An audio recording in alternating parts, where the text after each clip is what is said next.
I'm 6 weeks and 3 days pregnant.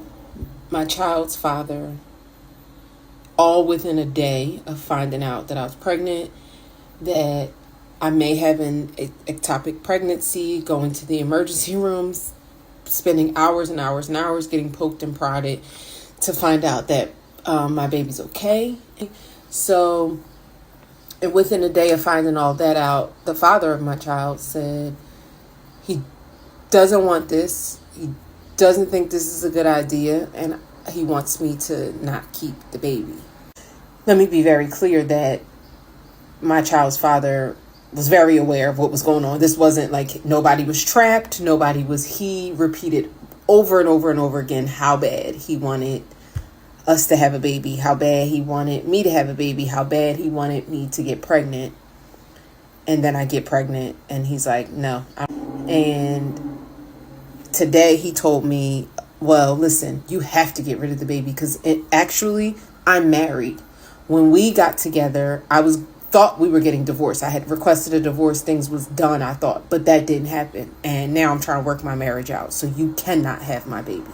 So now here we are. And I'm trying to keep my stress levels down because one of the reasons they thought it was or wanted to rule out it being ectopic pregnancy was because I was bleeding and still having a little bleeding issues. I'm trying to stay calm, keep the stress down so I don't harm my baby, but I'm just struggling because I'm trying to figure out why I needed this. Why I needed to be trying to ask God, like, why I needed to be bent and broken and snapped in this way. See, brothers, that's completely wrong for you to do that. You're not exempt. That's a sucker move, and you need to take accountability. One thing we have to do, it's cool to troll, it's cool to entertain, but one thing we have to do is keep it real when it's necessary.